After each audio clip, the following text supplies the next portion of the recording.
Bonjour YouTube, ici Argo pour une petite vidéo un petit peu hors série, une vidéo inédite, c'est ma deuxième sur la chaîne, une vidéo de souscription.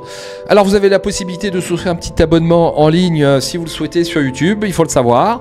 Moi je ne suis que sur YouTube et sur Twitch. Alors je sais ce que vous allez me dire. Franchement, l'Argo, du pognon, on en file bien de trop tous les jours, et filer du pognon sur YouTube, franchement, c'est pas la peine.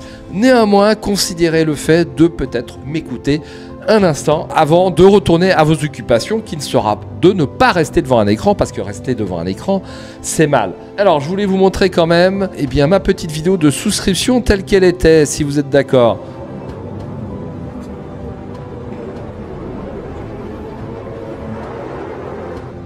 Pactulu, non. Alors franchement c'était pas très bon moment, c'était quand même assez drôle avec ce petit culot. Mais je souhaite aborder aujourd'hui les choses de façon beaucoup plus sérieuse. Qu'allez-vous trouver sur Arkham Adventure TV? Si vous regardez l'ensemble des vidéos qui ont été faites ou si vous suivez la chaîne, ça va pas changer d'un iota. Le jeu narratif, le jeu qui vous raconte une histoire à forte consonance tactique.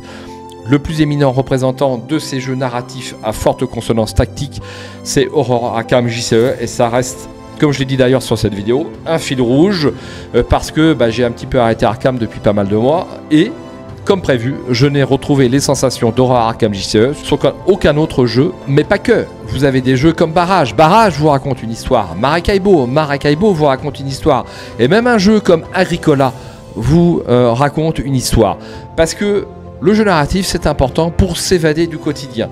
La situation géopolitique étant ce qu'elle est, je pense que lorsqu'on est à une table de jeu, il faut impérativement s'évader au maximum. Et c'est ce que je vous propose sur la chaîne, mais pas que. Vous savez que je suis un consommateur, et un consommateur exigeant, voire un consommateur râleur. Il y a d'autres chaînes un petit peu comme ça, vous avez Sidcal, vous avez The Incredible, Jeu un carton aussi un petit peu, il râle, j'aime bien cette chaîne, Joël aussi. Alors comment s'appelle sa chaîne déjà? Ah oui, First Player, bon, une chaîne assez sympa. Alors, consommateur exigeant, ça veut dire que moi je ne recherche que des jeux légendaires, des jeux qui vont rester des années dans votre ludothèque, sur lesquels vous avez eu à avoir des souvenirs importants. Le jeu moyen ne m'intéresse pas, le jeu bon ne m'intéresse pas, le jeu très bon ne m'intéresse pas. Seule la pépite ou le jeu légendaire m'intéresse. Alors le mot pépite est tellement fourvoyé. Moi on me l'a sorti sur Hégémonie, on me l'a sorti sur Ibris, qui pour moi sont des jeux pas très intéressants. Bon, ils ont le mérite d'exister, il n'y a pas de souci là-dessus. Mais le terme pépite ne peut s'acquérir qu'après plusieurs années. Voilà. Je ne vais pas sortir le mot pépite sur 7ème Citadelle, je ne le connais que depuis un mois. Et moi, à mon niveau, par rapport à mon temps disponible, je ne peux pas savoir si ce jeu est une pépite ou pas. Ça, c'est sûr que c'est un coup de foudre et que je vais chercher à vous le faire partager.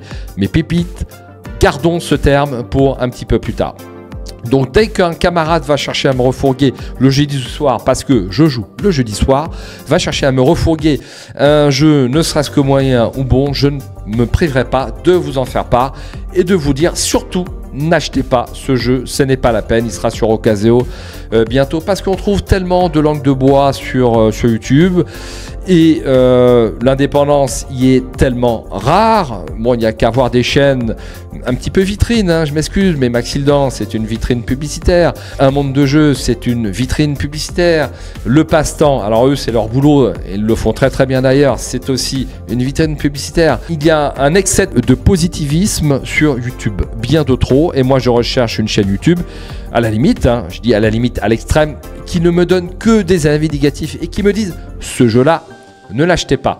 Alors comment une chaîne comme ça pourrait vivre? Forcément, puisque c'est pas les éditeurs qui vont l'appuyer si on vous descend, voilà. Donc ici c'est pas très lisse, c'est plutôt assez en dents de scie, si vous voyez ce que je veux dire, et c'est ce que je vous propose. Alors, si vous voulez dire Largo, où est ton travail? Parce que c'est un travail de mettre une vidéo sur YouTube, surtout si vous avez un boulot à côté, enfin, je dis un vrai boulot, bien sûr, eh bien, je n'ai pas besoin de ça pour vivre, mais vous pouvez filer 1 €, voire 2 € si vous êtes un peu fortuné, mais si vous êtes plein aux as comme The Incredibles ou Philcast, eh bien vous pouvez filer 10 €. Ça sera avec grand plaisir. Sur ce, bon jeu et bonne semaine, beau week-end, et j'espère à la prochaine sur la chaîne.